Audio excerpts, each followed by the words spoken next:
স্বাগত জানাচ্ছি যমুনা টেলিভিশনের নিয়মিত আয়োজন প্রবাসী বাংলাদেশে। বিশ্বের বিভিন্ন প্রান্তে থাকা প্রবাসীদের খবরাখবর নিয়ে আপনাদের সাথে আছি আমি দেবাশিস চন্দ্র সরকার। রমজানের প্রথম দিনেই সংযুক্ত আরব আমিরাতে জমে উঠেছে ইফতারির বাজার। বিভিন্ন দেশের পাশাপাশি বাংলাদেশি ইফতারির বিভিন্ন আইটেম ঠাঁই পেয়েছে খাবারের দোকান আর রেস্তোরাঁগুলোয়। দেশীয় ইফতারির পাশাপাশি নিত্য প্রয়োজনীয় দ্রব্যের দাম নিয়ন্ত্রণে থাকায় স্বস্তি জানিয়েছেন প্রবাসী বাংলাদেশিরা। বিস্তারিত সহকর্মী মেহেদি রুবেলের প্রতিবেদনে। রমজানের প্রথম দিন থেকেই জমজমাট ইফতারের বাজার।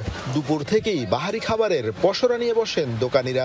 বিকেল হওয়ার সাথে সাথে ভিড়ও বাড়তে থাকে। বাংলাদেশি রেস্তোরাঁ আর দোকানগুলোয় ঠাঁই পেয়েছে দেশীয় ঐতিহ্যবাহী ইফতারের বিভিন্ন আইটেম। রমজান উপলক্ষে খুব সুন্দর আমাদের আয়োজন আছে, ইফতারের আয়োজন সবকিছু আছে, খুব ভালো আছে ইনশাল্লাহ, আলহামদুলিল্লাহ অনেক ভালো চলতেছে, ভালো আছে। আমাদের বাংলাদেশি ভাইদের জন্য সুলভ মূল্যে বিক্রি করে থাকি, ঠিক আছে। খুব পরিবেশ পরিচ্ছন্ন ভাবে আমরা এগুলা বানাই। দেশীয় ইফতারি পেয়ে খুশি সংযুক্ত আরব আমিরাতের প্রবাসীরা। গেলবারের চেয়েও কম দামে এবারের রমজানে মিলছে খাদ্যদ্রব্য সহ নিত্য প্রয়োজনীয় পণ্য, ফলে স্বস্তিতে সাধারণ মানুষ। আজকে প্রথম রমজান, আমরা ইফতারে কিনতে আসছি। আমাদের রুমের সবাই মিলে আমরা ইফতার করবো ইনশাআল্লাহ। পরিবার ছাড়া আসলে বিদেশে ইফতার করাটা অনেক কষ্টকর, তারপরও আমরা পরিবারকে ছাড়া এখানে থাকতেছি, ইফতার করতেছি, পরিবারকে অনেক মিস করি। রমজান উপলক্ষে আরব আমিরাত সরকারের নির্দেশে দেশটির খুচরা ব্যবসায়ীরা ভোক্তাদের জন্য বিভিন্ন ধরনের সুযোগ সুবিধা ঘোষণা করেছে। মূল্যছাড়ের পাশাপাশি গিফট কার্ডের ব্যবস্থাও রয়েছে। মেহেদি রুবেল, যমুনা নিউজ, সংযুক্ত আরব আমিরাত। নিউ ইয়র্ক টাইমস স্কয়ারে সহস্র কণ্ঠে বাংলা নতুন বছরকে বরণ করে নেয়ার ঘোষণা দিয়েছে এনআরবি ওয়ার্ল্ড ওয়াইড। এই আয়োজন উপলক্ষে জ্যাকসন হাইটসে অনুষ্ঠিত হয়েছে মহড়া। শিল্পী মহিতোষ তালুকদারের পরিচালনায় এই মহড়ায় 2 শতাধিক শিল্পী অংশগ্রহণ করেন। 6 ঘণ্টাব্যাপী চলে এই আয়োজন। সঙ্গীত শিল্পী ও প্রশিক্ষক কাবেরী দাসের পরিচালনায় শতাধিক শিশু কিশোর অংশগ্রহণ করে এই মহড়ায়।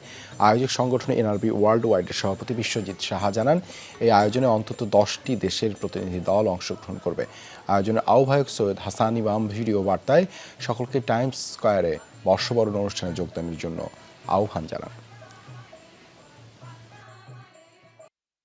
আমরা যেন নতুন বছর আমরা যেন বরণ করতে পারি, এই আর গানটা হচ্ছে আনন্দের জিনিস, আমরা যেন আনন্দটা আমরা যেন আমি, আপনি, আমরা আপনাদের ভালোবাসায় বাংলাদেশের মানুষ সহস্র কণ্ঠে এবার টাইমস স্কয়ারে উদযাপন করবে। পররাষ্ট্রমন্ত্রী ডক্টর হাসান মাহমুদের সাথে সৌজন্য সাক্ষাৎ করেছেন ওমান প্রবাসী প্রতিনিধিদের একটি দল।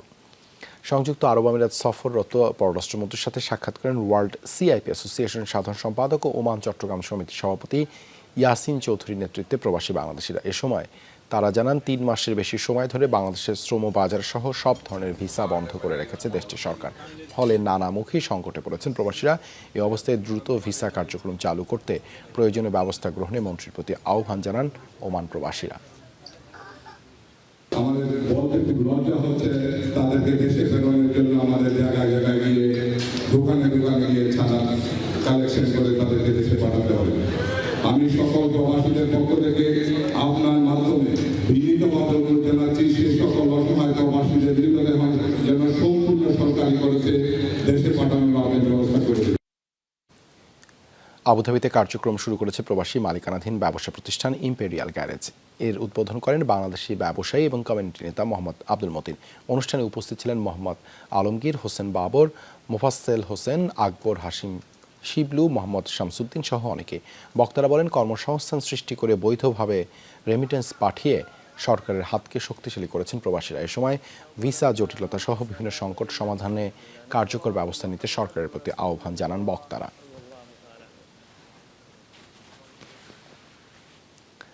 জাপানে দেশটির প্রবাসী বাংলাদেশি নারীদের সংগঠন উইমেন্স অ্যাসোসিয়েশনের উদ্যোগে উদযাপিত হলো আন্তর্জাতিক নারী দিবস। দিবসটি ছাড়াও 8ম প্রতিষ্ঠা বার্ষিকী উপলক্ষে নানা আয়োজন করে সংগঠনটি।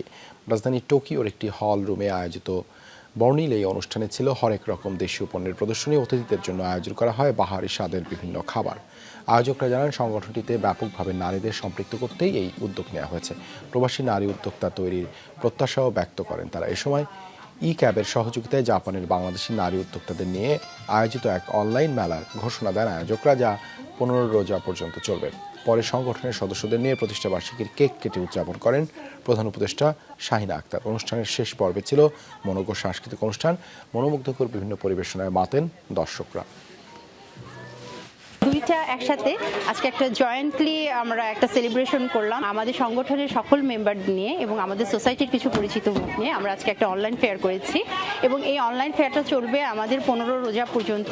আমাদের বাংলাদেশ উমেন্স অ্যাসোসিয়েশন এই নিয়ে 8 বারের মতন এই অনুষ্ঠানটা চালাতে যাচ্ছে।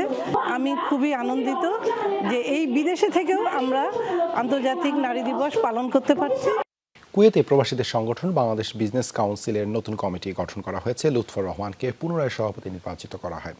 সাধারণ সম্পাদক মোহাম্মদ এমদাদুল ইসলামকে সমর্থন করে পূর্ণাঙ্গ কমিটি গঠনের দায়িত্ব দেওয়া হয়। দূতাবাস কর্তৃক অনুমোদিত একমাত্র ব্যবসায়ী সংগঠন বাংলাদেশ বিজনেস কাউন্সিল গঠন করা হয় 2016 সালে। কুয়েতের বাজারে বাংলাদেশি পণ্যের সম্প্রসারণ এবং প্রবাসী ব্যবসায়ীদের মান উন্নয়নে এই সংগঠন কাজ করবে বলে জানান কমিটির নেতারা।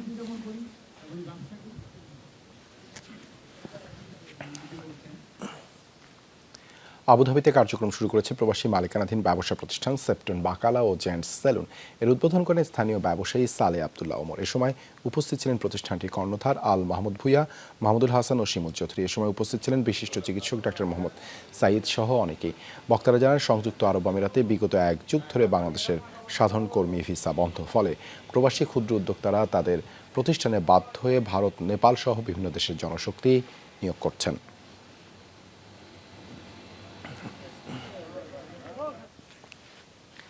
ওমানের শেখ ফজলুল হক মনি স্মৃতি গোল্ড কাপ ফুটবল টুর্নামেন্ট দ্বিতীয় আসরের ফাইনাল খেলা অনুষ্ঠিত হয়েছে। এতে অংশ নেয় বাংলাদেশি প্রবাসীদের 8টি দল। ফাইনাল খেলায় প্রতিদ্বন্দ্বিতা করে হামিরিয়া এফসি বনাম আল কুরুম এফসি। খেলা গোলশূন্য হলে তা টাই ব্রেকারে গড়ায়। টাই ব্রেকারে হামিরিয়াকে 1 গোলে পরাজিত করে চ্যাম্পিয়ন ট্রফি জিতে নেয় আল কুরুম।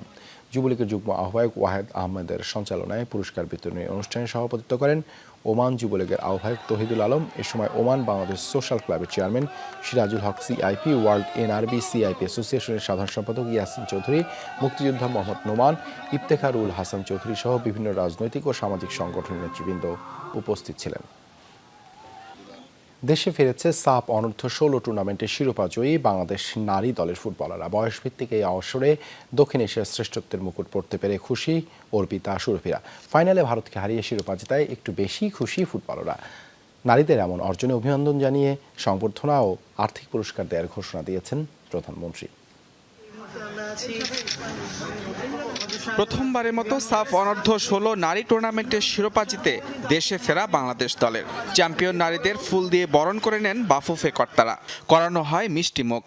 নেপালে অনুষ্ঠিত এই আসরের ফাইনালে টাইব্রেকারে ভারতকে হারিয়ে শিরোপা জেতে বাংলাদেশ দল। টাইব্রেকারে 3টি শট থেকে জয়ের কারিগর ছিলেন গোলরক্ষক ইয়ারজান। বিমানবন্দরে প্রথমবারের মতো এমন উষ্ণ অভ্যর্থনা পেয়ে ভিন্ন অভিজ্ঞতার মুখোমুখি নারী ফুটবলাররা। স্মরণীয় একটা বিষয় যে হচ্ছে 16 টিমের ক্যাপ্টেন হিসাবে জয়লাভ করছে এবং আমি সবসময় সাবিনা আপু, মারিয়া আপুদের ফলো করি যে তারা কিভাবে কাজ করছে এবং তাদের পর্যায়ে আমার নামটাও গেছে। স্বপ্নের মতোই মনে হচ্ছে, কারণ আমি প্রথম এই ইন্টারন্যাশনাল ম্যাচ খেলা আর দেশের বাইরে, আর অনুভূতিটাই অন্যরকম মনে হচ্ছে। পুরুষ জাতীয় দল ও ক্লাব ফুটবলে বর্ণাঢ্য ক্যারিয়ার কোচ সাইফুল বারী টিটুর। এবার নারী দলের দায়িত্ব পেয়েও করছেন বাজিমাত। পরপর 2 মাসে ভিন্ন 2 দলের হয়ে জিতলেন শিরোপা। জানেন যে এই টিমটায় 4-5 জন ছাড়া সবাই একদমই আনকরা নতুন, তো খুব চ্যালেঞ্জিং ছিল টিম কেমিস্ট্রি তৈরি করা। এবং actually I am very proud of them যে ওরা ওই বিদেশে অনেকেই প্রথম গিয়েছে এবং সাফ টুর্নামেন্ট প্রথম খেলছে। সেই হিসাবে ওরা যেভাবে তাদের এফোর্ট দিয়েছে, ইট ওয়াজ বলবো যে স্যাটিসফ্যাক্টরি। গেল মাসে ঢাকায় অনুষ্ঠিত সাফ অনূর্ধ্ব-19 নারী চ্যাম্পিয়নশিপে হতে হয়েছিল যৌথ চ্যাম্পিয়ন। সেবার ভারতের বিপক্ষে বিতর্কিত টস সিদ্ধান্তে ট্রফি ভাগাভাগি করতে হয়। এবার সেই ভারতকে হারিয়ে অনূর্ধ্ব-16 দলের ট্রফি জয়ের মধ্য দিয়ে দক্ষিণ এশিয়ায় নিজেদের শ্রেষ্ঠত্ব দেখালো অর্পিতা, সুরভিরা। এমন অর্জনে খুশি ফেডারেশন কর্তারা। বাংলাদেশ যে সাউথ এশিয়ায় নাম্বার 1 সেটাই প্রুভ করলো এবং আমরা একক চ্যাম্পিয়ন। আপনারা বুঝতেই পারছেন যে আমরা ব্যাক টু ব্যাক টুর্নামেন্টে আমরা প্রমাণ করে দিলাম যে আমরাই নাম্বার 1। বিদেশের মাটিতে চ্যাম্পিয়ন হওয়া একটা ভিন্ন আনন্দ। আমরা এই নেপালে ফুল ন্যাশনাল টিম চ্যাম্পিয়ন হয়েছিলাম এবং এরপরে এই আন্ডার-16 এইবারই প্রথম হয়েছে এবং এইবারই আমরা চ্যাম্পিয়ন হয়েছি। সাফ অনূর্ধ্ব-16 জয়ী নারীদের অভিনন্দন জানিয়েছেন প্রধানমন্ত্রী। দেবেন সংবর্ধনা ও আর্থিক পুরস্কার। অভিনন্দন জানিয়েছেন যুব ও ক্রীড়ামন্ত্রী নাজমুল হাসান পাপন। মুজনেবিন তারেক, যমুনা স্পোর্টস, ঢাকা। এই ছিল প্রবাসী বাংলাদেশে এতক্ষণ সাথে থাকার জন্য ধন্যবাদ সবাইকে।